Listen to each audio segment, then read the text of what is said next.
Writer-director Mike Flanagan must be one of the hardest working guys in horror Hollywood because he's back with a new series just a year after his previous one.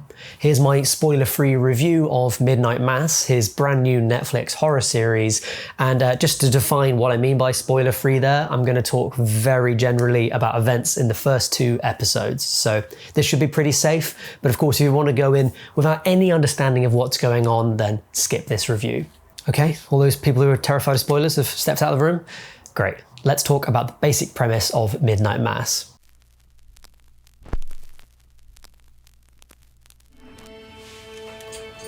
Welcome home, honey, where you belong.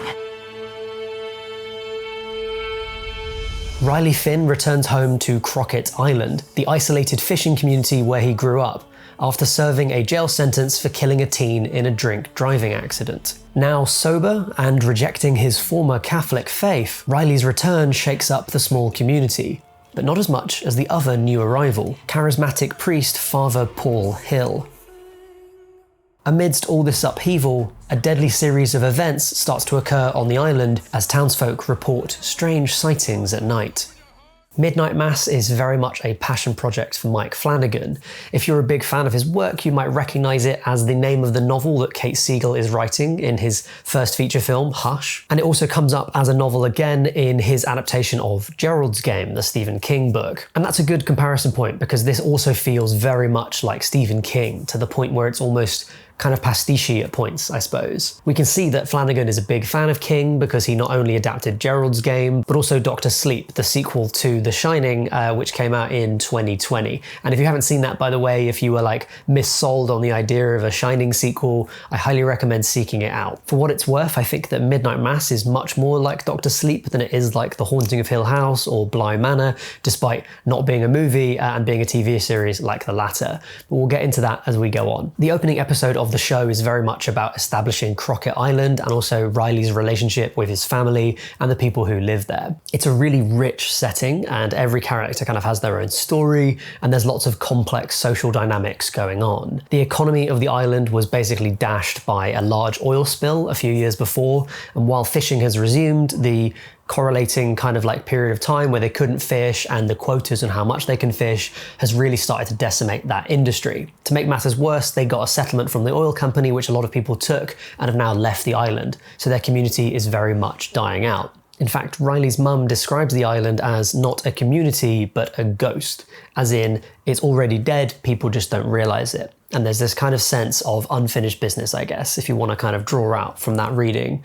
All these reasons why people have to stay, even if they're not particularly good reasons, they are these emotional motivations for them to be there. And a huge part of that is religion, which plays a massive role on the island. The community kind of revolves around this small Catholic church, what they get up to, the charities they support, the events they put on, and its long-running Monsignor, who's been there for years and is in his dotage. And his right-hand woman is this kind of slippery character called Bev Keane, who is pretty horrible to a lot of people in town, but ultimately has a kind of stranglehold because of her links to the religion and to the Monsignor. She particularly comes to blows with the new sheriff, who's played by Rahul Kohli, because he's Muslim, basically. And religion permeates every other aspect of the story, really, from its title, which obviously is a very religious kind of reference, to the names of the episodes, which are named after books in the Bible, to the soundtrack, which, when it's not being an abstract kind of percussion-led, quite unsettling sound, uses a lot of Christian choral music. And it's important to keep that in mind when you're watching it because it starts to explain a lot of what goes on in it and how the characters act, because they're acting basically on faith, but not just blindly. They're acting on faith because they believe that faith sustains their community. And you can see that in the fact that when Father Paul arrives, who no one knows is coming and is kind of a surprise to everyone because they're waiting for the Monsignor, they essentially take him at his word. And in part that's because his new charismatic preaching seems to offer something like a kind of new lease of life to a community that's essentially dying out. There's another big spectre that looms over the story, and that's alcoholism, which reflects Mike Flanagan's own struggles with addiction and his ultimate sobriety.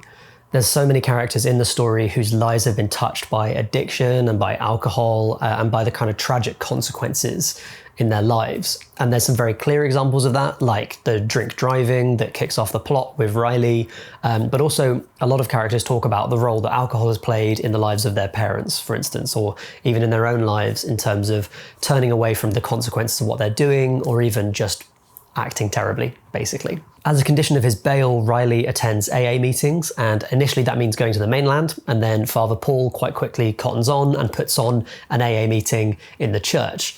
Of course, Riley is the only attendee, so it's really a two-hander, these kind of little philosophical plays almost that are peppered throughout the show. And it's here where we see these two characters sparring, not just about these big, sprawling philosophical ideas, and the themes of what's going on in the show more broadly, but also in these kind of character conflicts, in the differences that they have between them in terms of their approach to faith, community, and all sorts of other topics as well. Riley is quite literally haunted by what he did, and a lot of the early kind of scares in the first 2 episodes are to do with him having these visions of this teen girl that he killed in a drink driving accident. He goes to bed, he lies down on his side, and then as the world kind of slips away, she's there in front of him, lying on the same orientation as he is, floating halfway in the room, with these little bits of glass studded in her face, covered in blood, from going through the windshield, I assume. There's this amazing touch that Flanagan does where you can see the police lights kind of glinting off these little sparks of glass in her face. It's such a striking visual, and also a typically Flanagan visual, I think, because it takes this traumatic event and turns it into a horror element that nevertheless reflects some kind of inner turmoil in the character who experiences it. Now, you might have noticed that I've talked very little about the horror elements of the show overall, and in part that's because I want to avoid spoilers, because a lot of the horror stuff doesn't happen until later on, and I think it's something that you could be forgiven almost for feeling is like more of a drama than a horror, especially for the first few episodes. I think if you're a horror viewer who's used to something with more regular scares in it, like big scare chords, jump scares, that kind of thing, James Wan style stuff, then this won't be for you. And I think it's even slower than, say, The Haunting of Hill House or Bly Manor, in part because it has a much more naturalistic tone to it. By which I mean that if you think about Hill House, it has this really complicated timeline and structure where you're seeing events and then jumping back and forward to focus on different characters and working out what their perspective on the events are. But in and amongst that, you have a ghost basically every 10 minutes.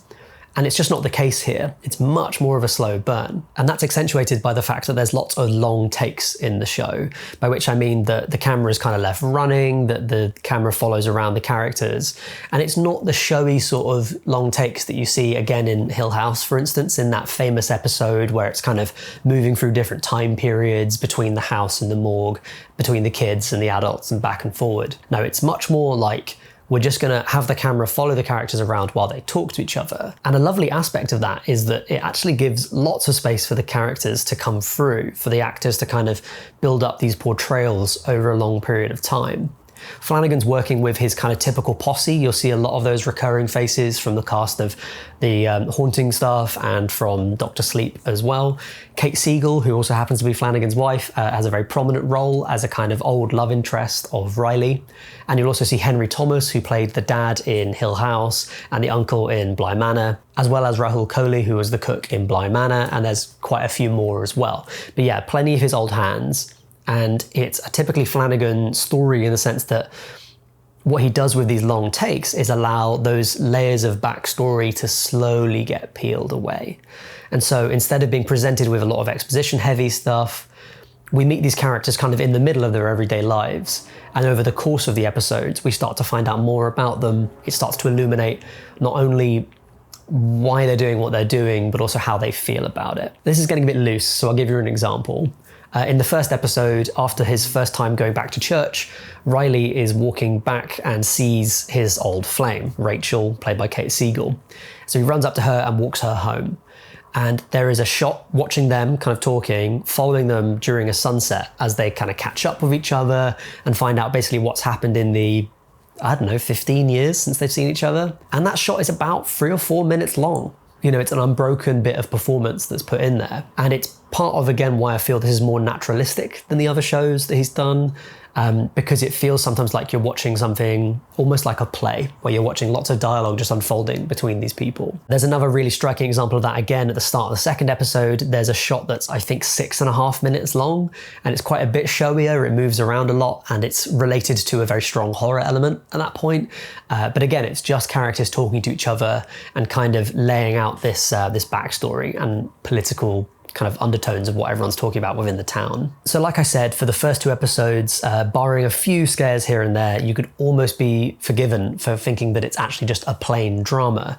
But make no mistake, it is a horror through and through, and those slow burns just make those fantastical horror elements all the more electrifying when they finally show up. You've been having these kind of relatively grounded conversations, and then when a storm sweeps through the island in the first episode, Riley thinks he sees this mysterious figure running down the beach, and it's this kind of force of nature moment that's really terrifying because there's something that shouldn't be there.